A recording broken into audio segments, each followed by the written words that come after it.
Welcome to the deep dive, where we slice through the noise and get right to the knowledge. Have you ever found yourself chatting with a generative AI like, say, ChatGPT or Claude, and thought, wow, this feels incredibly natural? Almost like you're talking to another person. It's more than just the words they choose, isn't it? Today, we're going to pull back the curtain a bit, explore not just what these large language models, or LLMs, say, but the really subtle, kind of profound ways they're engineered to say it. We're talking about the hidden persuasion that's woven right into their operating logic. It is a fascinating pivot, really. For so long, our focus has been, analyzing the content AI produces, Yeah. the output. But the deeper truth, what we're really going to dig into today, is something called procedural rhetoric. Mm-hmm. And this isn't about catchy slogans or, powerful speeches in the usual sense. It's about the underlying mechanisms, the rule-based interactions, the actual system design. That's what's subtly but powerfully shaping our experiences, even our perceptions. It's about the logic embedded within the machine itself, often operating completely out of sight. Absolutely. And to really get our heads around this, we've pulled a crucial academic paper as our main source today. It's titled Ethics and Persuasion in Reinforcement Learning from Human Feedback, a Procedural Rhetorical Approach. Our mission today: cut through the academic jargon, extract the most impactful, actionable insights from this cutting-edge research. We're focusing on the technical backbone, how these AI systems are built to be persuasive, and maybe most importantly, what that means for you, the user, in your daily interactions. Consider this your fast track, your shortcut to being truly well-informed about the how behind today's most powerful LLMs. Right, let's lay some groundwork first. It's kind of hard to believe how quickly generative AI chatbots have just exploded into our lives, isn't it? Since 2022, names like OpenAI's ChatGPT, Anthropic's Claude, Google's Gemini, they've become almost household terms. They've really moved from being like niche tech curiosities to mainstream tools many of us use daily. Now, these powerful systems, they're all built on what we call large language models, or LLMs, but the real game changer, the specialized technique that truly supercharged these models, the thing that made their outputs feel so incredibly human-like compared to earlier versions. Earlier versions just used simpler supervised learning. That technique is reinforcement learning from human feedback, RLHF. It wasn't just, an incremental improvement. It was a pretty fundamental shift. Yeah, and if we connect this to the bigger picture, Yeah. RLHF is far from just a simple tweak or a minor adjustment. It really isn't. It's a profound, multi-stage process. It's meticulously integrated before a model even gets released to the general public. So what that means is the AI's core behavior, its very personality and communication style, it's fundamentally shaped by this intensive process right from the ground up. It's designed to align with human expectations before you even type your first prompt into the chat window. So how does this alignment actually happen? Let's peel back the layers of this multi-stage process. It's quite an ingenious feedback loop, actually. The first step in RLHF, it's all about intense data collection, specifically human feedback. So picture this. You have human annotators, Real people, yeah. often crowdsourced from all over the world, and their job is to evaluate the LLM's raw, kind of unrefined responses to a huge variety of prompts. They're like meticulous editors, constantly giving feedback. And that feedback comes in various forms, too. It's not just one thing. Sometimes it's a straightforward binary decision. Is this response good or bad? A simple yes or no, that kind of thing. Other times, it's more nuanced, like comparative ranking. An annotator might get multiple different responses the AI generated for the same prompt, and their job is to rank them, best to worst, indicating their preference. Then there's free-form language feedback. The annotator can actually write out suggestions in natural language, how the model could improve its output. What's interesting is how specific these evaluation criteria can get. So, for a summarization task, right, the annotator might be told, okay, prioritize conciseness this time. But then, in another instance, now prioritize comprehensive detail, S. These subtle shifts in human instruction right there during this foundational data collection, they're critically important because they start to shape the AI's understanding, in quotes, of what good, helpful, or even natural language really means in different contexts. That's fascinating. But okay, this raises a pretty important question.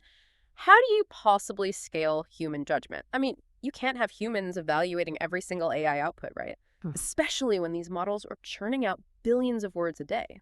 This is where the second step, reward modeling, really comes into its own. Exactly. This is where we try to automate that human discernment. So a separate, dedicated reward model is trained, using supervised learning specifically on all that human feedback data collected in step one. Think of it like this. Imagine a master chef, right? Incredibly discerning. Tastes thousands of dishes, meticulously scores them, based on very specific criteria. Now, instead of that master chef tasting every single dish in the world impossible, they train a highly perceptive junior chef. That's our reward model. They train them to taste and score just like them. This junior chef, once trained, can then evaluate hundreds of thousands, even millions of dishes, automating the master's preference at an unprecedented scale. So this reward model becomes capable of assessing a vast number of AI-generated outputs and providing a reward signal based on how well they align with those learned human preferences. You've probably seen this in action yourself, actually, when ChatGPT prompts you, which response was better, response 1 or response 2. Oh, yeah, I've seen that. Right. That anonymous user feedback isn't just a survey.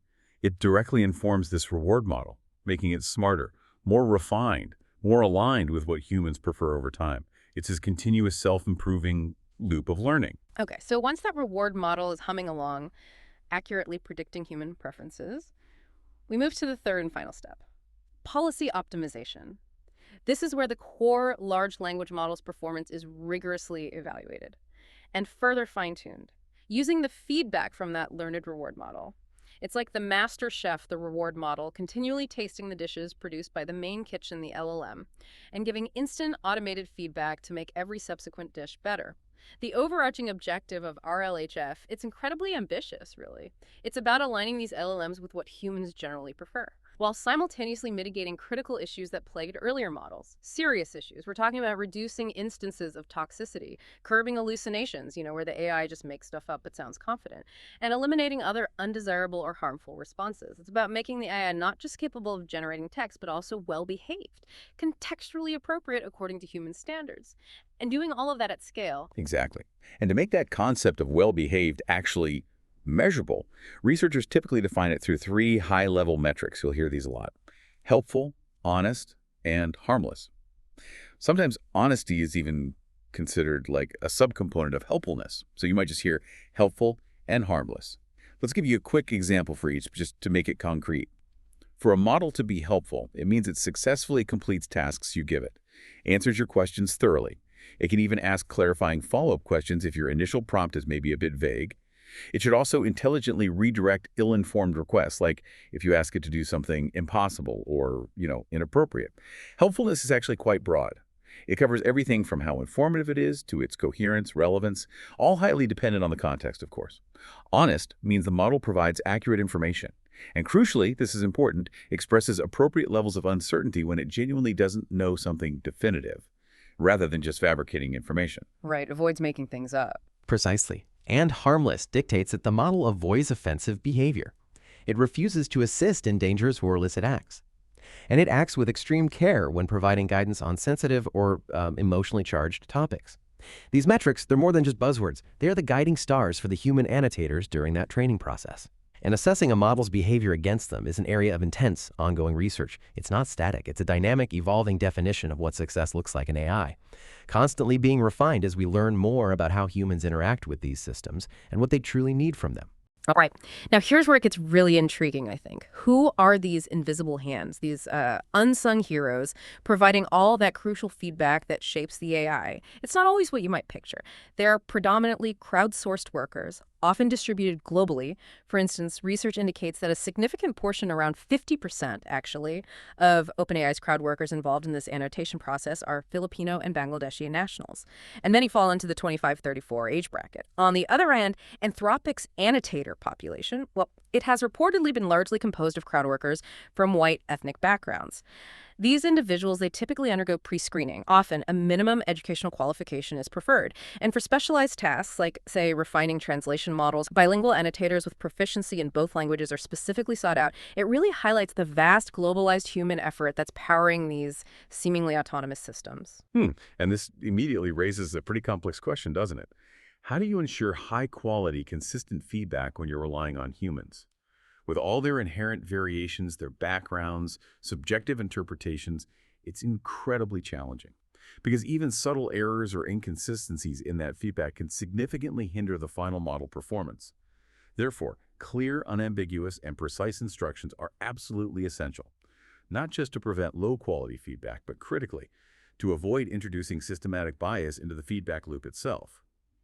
Researchers have even identified a risk of something called instruction bias, where annotators, even with the best intentions, can be subtly influenced by the dataset creator's instructions. This could potentially lead to an overestimation of the model's performance in some areas, or conversely, an underestimation in others. It's clear that multiple points in this data collection process are inherently subject to human variability and, yes, potential bias. And the numbers around agreement rates among these annotators, they really drive this point home. For example, in training early versions of GPT-3, OpenAI rigorously screened for human annotators who showed a relatively high agreement rate with each other, somewhere around 76%. Okay, but then in a similar effort, Anthropic researchers specifically selected annotators based on strong writing skills. They hypothesized this would naturally lead to better judgment about which responses were most helpful and harmless. Makes sense on the surface. Yet, despite this targeted approach, Anthropic observed a noticeably lower agreement rate among their annotators, closer to 63%. These discrepancies really highlight the inherent challenge of codifying subjective human preferences. It's hard. To try and reconcile these diverging perspectives from a broader sample, some researchers, like Menick and colleagues, have explored using a supergroup of annotators. These are individuals who consistently showed a very high agreement with expert opinions, almost acting as a refined gold standard human reference. So when we consider these demographics and the agreement rates, what does this actually mean for how human-like or, universally aligned these models become? It means we have to acknowledge that demographic biases are inherently present. In the training data, in the annotation process, these biases can inadvertently lead to skewed representations of human values. They can reinforce particular cultural perspectives, sometimes marginalizing others. Researchers at Anthropic, for instance, have openly reported that their LLMs, despite all the training, tend to reflect views that align predominantly with Western audiences. And perhaps unsurprisingly, they exhibit certain political biases too. The implication here is profound, really. Despite concerted efforts to diversify annotator groups or provide incredibly detailed universal instructions, the AI's outputs will inevitably reflect specific, albeit aggregated, perspectives on language use, social norms, cultural values. And these perspectives are not necessarily universally preferable or even suitable for all users across the globe. This isn't a judgment on the annotators themselves, but a recognition of the inherent human element in what's often presented as a universal AI. And this brings us right back to the question of scale. Human crowdsourced labor, while absolutely invaluable for its nuanced judgment, is inherently limited in volume, especially when you compare it to the sheer relentless scale of machine labor. This is precisely why that second phase of RLHF, the reward model, is so strategically crucial. It's trained on that initial precious human feedback data, yes. But its true power lies in its ability to automate the human judgment process and facilitate LLM optimization at a scale that human annotators alone simply couldn't achieve. Think back to that image we mentioned, where ChatGPT prompts a user to indicate preference between two responses. This isn't just some nice UI feature. It's a real-time, continuous, large-scale collection of user preferences. And that data directly informs and refines the reward model, constantly improving the AI's understanding of what billions of users actually prefer. These profound challenges, these inherent limitations associated with human annotator feedback, and the scaling achieved through reward modeling. They're absolutely central to understanding the persuasive aspects of LLMs. It's how these unseen forces, these collective human judgments baked right into the system, subtly shape the AI's output in ways we don't always consciously perceive. Which brings us neatly to the very heart of procedural rhetoric. Okay, so when we typically think about persuasion, right, our minds almost automatically go to the classic forms. A compelling speech, maybe a clever advertisement, or a meticulously crafted written argument designed to sway opinion. But this academic paper we're discussing, it introduces a concept that completely shifts that traditional perspective, pushes us to look deeper than the surface.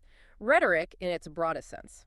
It's this centuries-old inquiry into the art of persuasion and effective communication. Originally, it was pretty much limited to how humans convinced other humans through language and symbols. But over the 20th and 21st centuries, there's been what scholars call the material turn in rhetorical studies. This is where rhetoric expanded way beyond just speech or writing. It started to include objects, systems, technologies themselves as sites of persuasive potential. Think of it like this. The layout of a city can kind of persuade you to walk or drive, right? The architecture of a building can influence your mood or behavior. This shift is absolutely vital for understanding AI today. Yeah, absolutely. And building on that, the concept of digital rhetoric naturally emerged. Digital rhetoric is basically the study of persuasion within digital environments.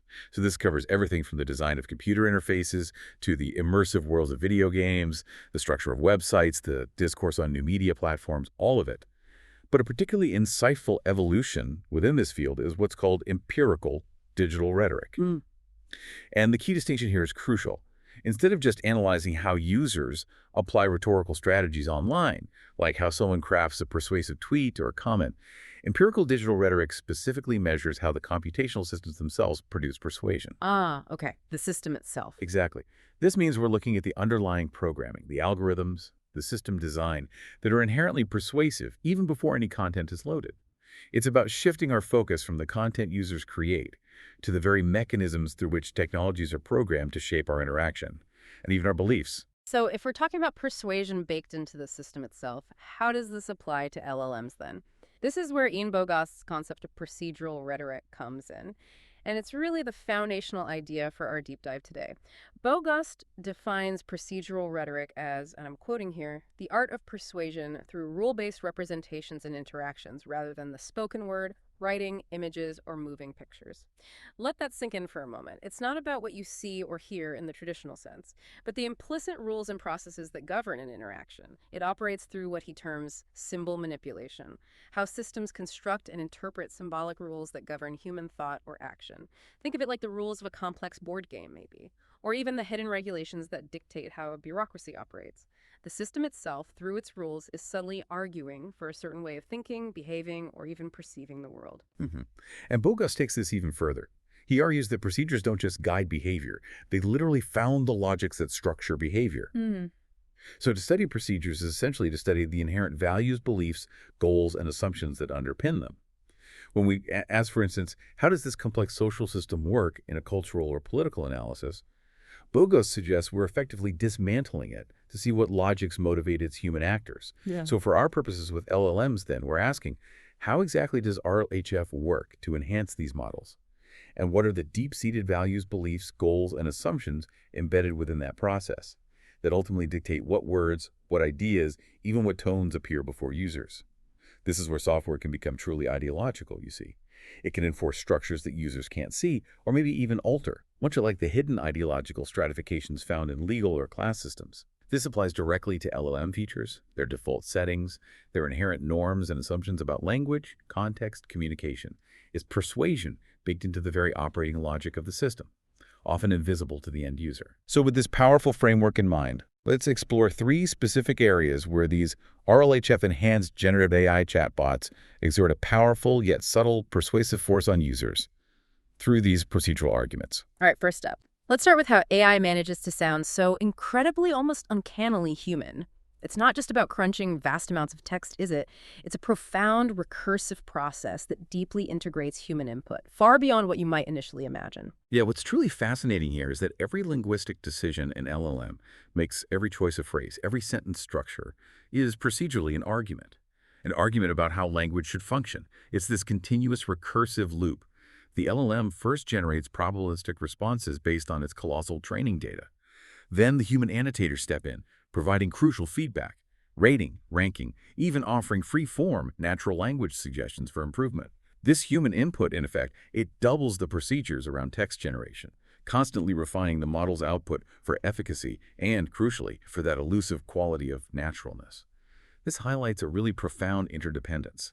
Neither the machine nor the human is sufficient alone. While a human's individual knowledge is finite compared to an LLM's vast data, LLMs are limited too.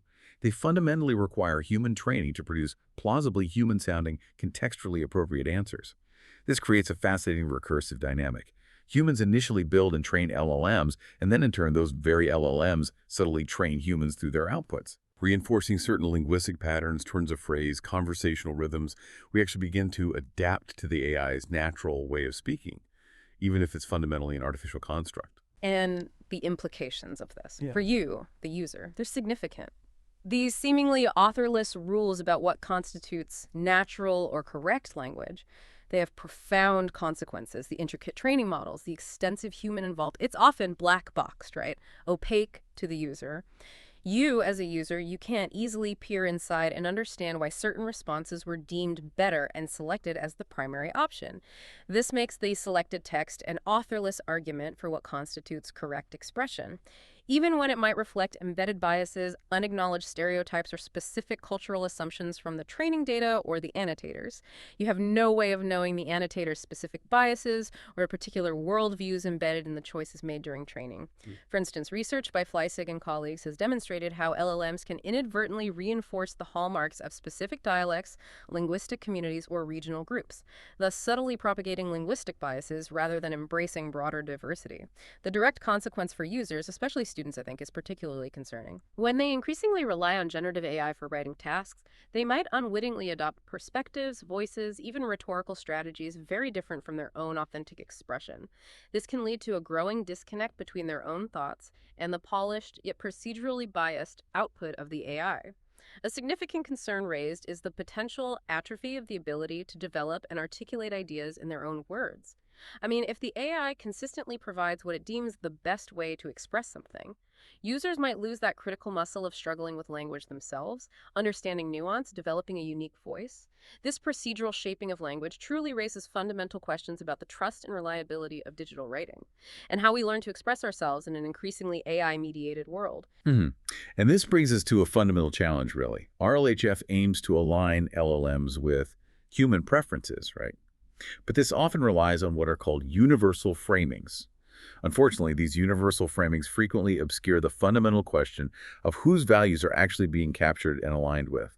As we've discussed, annotators, being human, inherently bring their own subjective biases into their judgments of model responses. It's unavoidable. This can lead to situations where the model outputs cater primarily to the preferences of a minority, lacking varied representation across cultures, races, or languages. Imagine a model trained largely on, say, Western linguistic norms, then deployed in a non-Western cultural context where communication styles, politeness, directness are entirely different. Yeah, that could feel really off. Exactly. The AI's natural language might feel alien or even inappropriate. It's a complex problem. And future research is actively moving towards what's being termed situated value alignment. This approach argues for a more nuanced engagement with the specific situated knowledge of annotators at the design time of the model, meaning incorporating their unique cultural and linguistic insights right from the very beginning. And equally important, with user knowledge at the use time, when people are actually interacting with it. This promises a more robust and truly diverse approach to aligning AI with a broader spectrum of human values and linguistic expressions. But beyond how AI generates language, this procedural shaping extends powerfully into how we find and interact with information itself. #####FB, procedures for information seeking. Okay, think for a moment about how you've always found information online. For decades, it's been a pretty standard ritual, right? You open a search engine, type in a few keywords, hit enter. Then you're presented with a list of links, dozens, maybe hundreds of results. Your job is then to sift through them, click on different sources, read, cross-reference, make your own judgments about reliability, relevance. Now, AI is fundamentally changing that entire deeply ingrained process. Yeah, the procedural difference between a traditional Google search and a discussion with an AI chatbot is truly profound. It really is. And it's making a compelling persuasive argument for an entirely new form of information access, one that tightly integrates human and machine in a fundamentally different way. With a traditional search, if you type penguins, you'll get countless sources. Wikipedia, National Geographic, zoo websites, academic papers, you name it. The onus is entirely on you, the user, to actively sift through those results, synthesize the information, fine-tune your query if you need more specifics. With an LLM chatbot, however, you might simply type, "Tell me about penguins," specifically their social structures. And it instantly elicits this human-like dialogue, providing you with summarized, pre-located, seemingly authoritative information directly in conversation. Matt Honan, a prominent tech journalist, describes this as conversational search.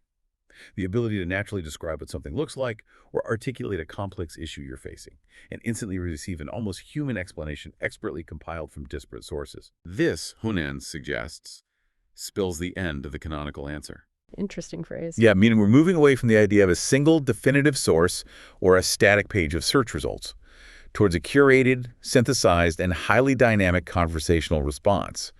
The procedure itself has shifted from active discovery to interactive consumption. That is a monumental shift in how we engage with knowledge. Wow.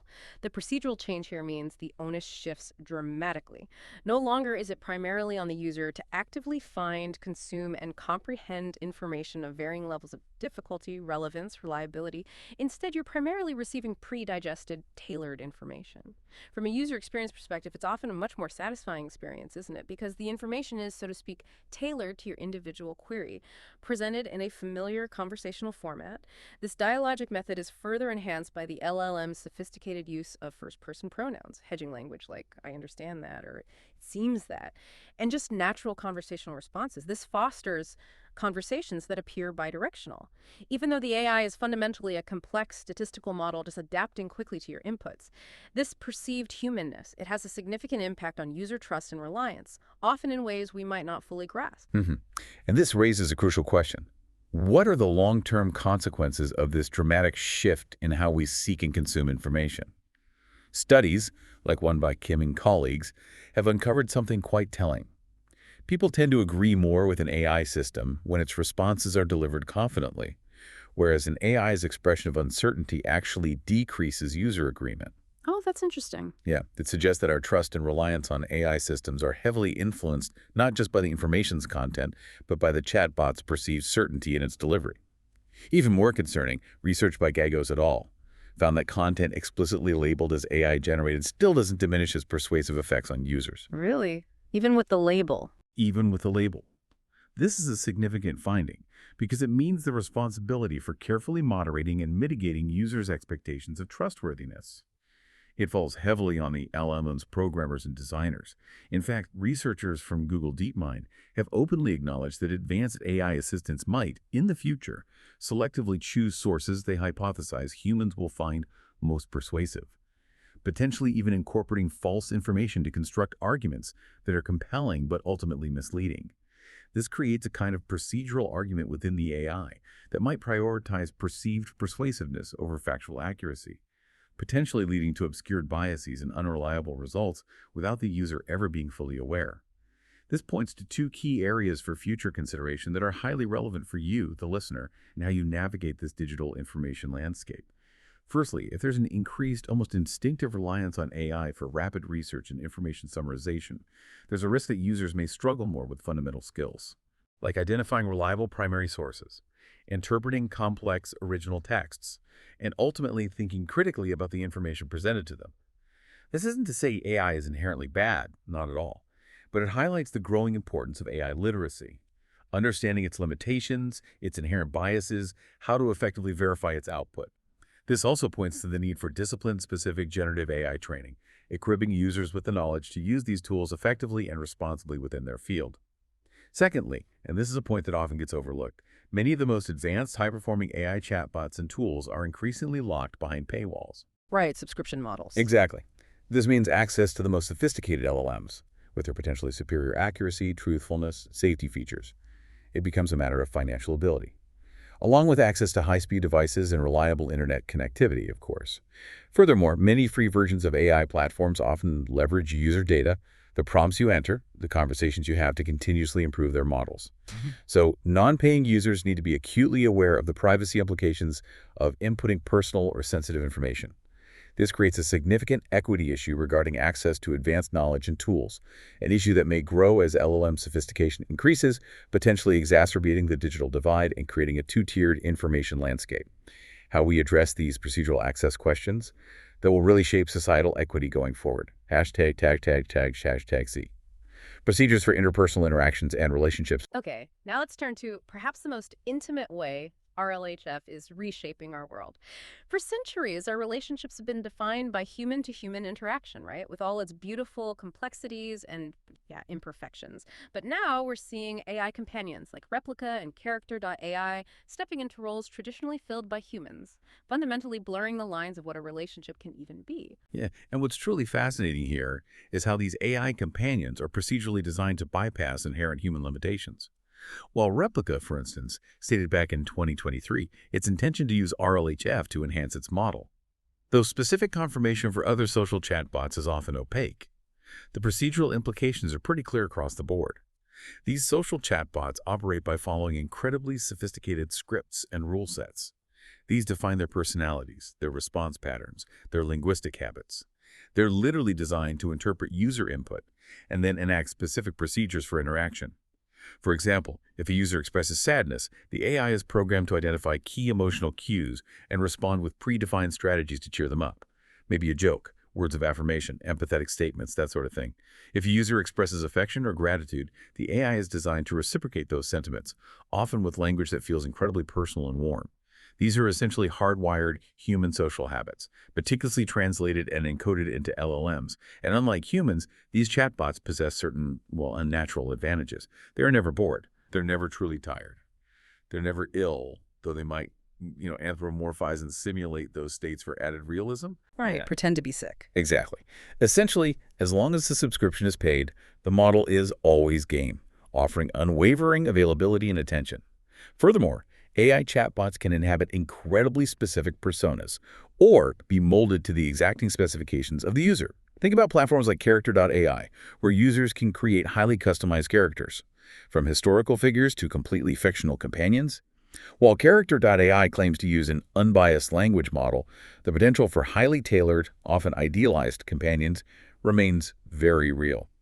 This means they offer engagement levels that can far surpass most human beings, because they are not subject to fixed identities, varying emotions, the need for sleep, personal boundaries, or a set of unyielding morals. The more realistic and responsive these engagements appear, especially with advanced features like ChatGPT's advanced voice mode, the more profoundly persuasive these relationships can become for the user. Which brings us to a pretty significant question. What does all this mean for your real-world, human-to-human relationships? The concern is that the procedures surrounding interpersonal interactions espoused by these AI chatbots and companions could subtly, yet negatively, impact how we relate to other humans. Because of the inherent limitations of the human body and mind, our need for sleep, our fluctuating moods, our finite attention spans, people may simply not be able to satisfyingly fulfill the standards set by an always available, perfectly agreeable AI partner or friend. While, of course, these chatbots still lack corporeal substance. They can't fulfill crucial aspects of human relationships related to physical touch, shared physical presence, lived experiences. They certainly can fulfill many other aspects of social engagement. They can offer validation, conversation, emotional support. They can even enable users to play out both perspective and entirely fantastical scenarios without judgment or consequence. This creates a new, potentially unrealistic expectation of what a relationship can offer and how effortlessly it can be maintained. hmm And this raises a particularly thought-provoking question about the potential for AI to, in a sense, quantify relationships in a way that can be quite unsettling. Replica, for instance, introduced a feature in 2023 called Relationship Bond, which essentially offered users rewards like virtual currency, new outfits for their replica avatar for treating their replicas well. The stated intent was to instill better values in the users. Rewards for being nice to an AI. Exactly. But the procedural rhetoric implication here is striking. This process actually mirrors the very process of LLM training itself, where certain responses are rewarded and reinforced. It inadvertently further blurs the human-machine distinction, conditioning users to interact with a relationship in a transactional, reward-based manner, rather than preparing them for the nuanced, often challenging reciprocation required in human-to-human interactions. If this kind of procedural precedent is established, it could fundamentally shift how users feel empathy, how they relate to individuals with different perspectives and cultures, and even how ingrained stereotypes or gendered representations are negotiated within a relationship context. This is a critical area for ongoing research, definitely, spanning complex topics like the dynamics of manipulation and persuasion in human AI interactions, the psychological effects of anthropomorphism, the evolving understanding of trustworthiness in AI, and of course, the ever-present challenge of privacy in these intimate digital spaces. So as we've explored throughout this deep dive, RLHF enhanced AI isn't just generating text. It's subtly reshaping fundamental aspects of our digital, social, and even personal lives, often through mechanisms we don't consciously perceive. So what's the grand takeaway from all of this? Hashtag Revo. Conclusion and provocative thought. Okay, let's quickly gather the threads of our deep dive here. We've seen how reinforcement learning from human feedback RLHF, isn't just a technical training method. It effectively bakes in persuasion through what we call procedural rhetoric. This profoundly affects not only how AI functions, but fundamentally how we engage with it on a daily basis. We explored how this procedural persuasion impacts our very language conventions, what sounds natural to us, and the hidden biases that can reside within those definitions. It dramatically transforms information seeking, shifting us from that active, labor-intensive search and recall method to a more immediate conversational ask and receive model. And perhaps most personally, it's redefining our interpersonal interactions through the rise of AI companions and their potential profound impact on our real-world human relationships, for better or worse. And tying these threads together, a major underlying concern relates to the black box nature of the responses generated by LLMs, which means the user often lacks transparency into why the AI said something. When you don't know the full context of its choices, the AI's inherent persuasiveness is amplified, potentially leading to an uncritical acceptance of its truthfulness and reliability. Similarly, with regard to relationship formation, the increasing prevalence and sophistication of social chatbots may indeed begin to subtly impact human-to-human relationships by establishing entirely new procedural expectations for what certain relationships can and should fulfill, potentially setting an impossibly high, always available bar for human interaction. Absolutely. The bigger picture here is that these profound changes aren't merely about the content itself, what the AI says. They are about the procedures behind that content, the invisible rules and logics that exert a powerful, often subtle, persuasive force on our perceptions and behaviors. Right. And what's truly fascinating here is that the paper reminds us of Ian Bogost's profound insight, which resonates far beyond just AI. He said, processes influence us. They seed changes in our attitudes, which in turn, and over time, change our culture. This isn't just an observation about technology, it's a fundamental truth about how any fundamental shift in our collective procedures can ripple out and alter our shared cultural landscape, influencing our values and beliefs in ways we might not recognize for years. So, as you, our curious listener, continue to navigate a world where AI is constantly evolving, weaving itself more deeply into our daily lives, consider this. The paper highlights the constant, often subtle reorientation of long-standing human procedures, how we communicate, how we find information, how we form relationships around emerging technologies. We've explored how RLHF aims to align AI with human preferences. But here's the thought-provoking twist. If the human preferences used for training are themselves shaped by inherent biases from specific demographics, and then that biased AI further persuades human users through its natural outputs and satisfying interactions, what does this recursive feedback loop mean for the evolution of human preferences and values themselves? Yeah, it really compels us to ask, are we merely reflecting ourselves in the AI? Or is the AI, in fact, beginning to subtly sculpt the very reflections we see, and in turn how we define ourselves and our interactions? Could our collective preferences become subtly nudged, maybe narrowed, or even redefined by the very systems we designed to reflect them? Something profound to mull over as you navigate your next conversation with an AI. Thanks for diving deep with us today.